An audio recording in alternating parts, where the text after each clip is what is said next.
হাতির মতো সাইজ, বুড়িটা দেখছো? খালি শরীরটা দেখছস, বুড়িটার দিকে চাই রইছস, আর বুড়িটা দেখতেছস না?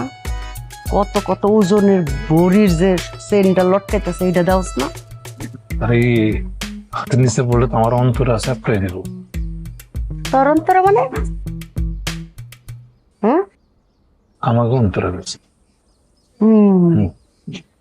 তো ফাও পেছল পারিস না, চাচা অন্তরে লয়ে মিষ্টি খাও, মিষ্টি খাও।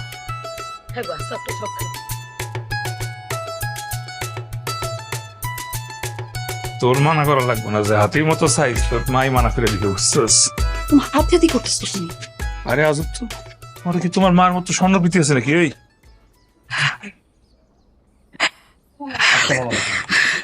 বসো মা, বসো।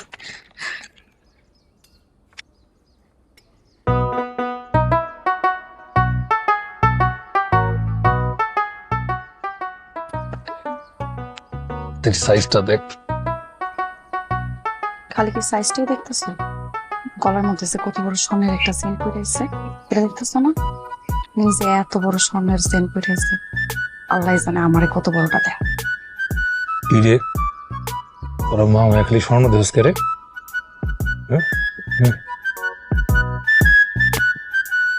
বাহ, আমা মাইয়া তো একটা সুন্দর। আম্মা এই রিং মিং পরায় লাভ নাই, আচ্ছা কাবিনটা করে দাও। আলহামদুলিল্লাহ আপা, মেয়ে আমাদের পছন্দ হয়েছে। আসলে আপা হয়েছে কি, মানে আপনার মেয়ে আমাদের খুব পছন্দ হয়েছে, আমরা বউ বানায় নিয়ে যাব। আপনার মেয়ের পা থেকে মাথা পর্যন্ত একদম স্বর্ণ দিয়ে মোড়ায় সাজায় গোজায় নিয়ে যাব। সেটা 20 ভরি 40 ভরি, এটা কোনো ব্যাপার না।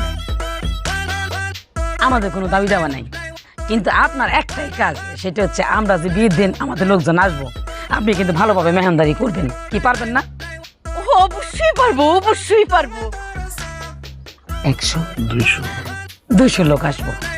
কোনো ব্যাপারই না, 200 জন তো কোনো ব্যাপারই না, অবশ্যই পারবো। তাইলে আনতে পড়াই ফেলি। এক মিনিট খান আপনি তো পছন্দ হবেই মাইয়া। মানে আমাদের অন্তরারে তো সবাই আংটি পরাইতে চায়, খুবই স্বাভাবিক। অন্তরা সেরকম একটা মেয়ে, তা আংটি পরানোর আগে অন্তরার একটা মতামত লাগবে না? হ্যাঁ, কি রে কস নাকি? না আসলে ওই ধরেন এরপরে জামাই বউ একসাথে খারাইলো, ওখানে মানাইছি কিনা এটা তো দেখার বিষয়। ধরেন একটা ছবি তুলতে গেলাম, দেখলাম জামাইয়ের বউ এক ফ্রেমে আটেই না, ব্যাপারটা কেমন না? বড় ক্যামেরা কিনবো, বড় ক্যামেরা, কোনো সমস্যা নাই। শুনেন বাবা, পুরুষ মানুষের চেহারা লাগে না, গুণ থাকলেই হয়। আচ্ছা ঠিক আছে, নিয়েন বড় ক্যামেরা, কিন্তু তারপরও তো অন্তরা একটা মতামত লাগবে।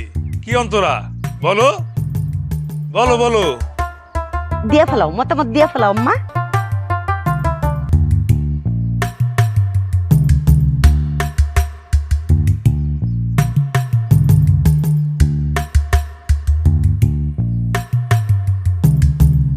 পড়ায় দেন।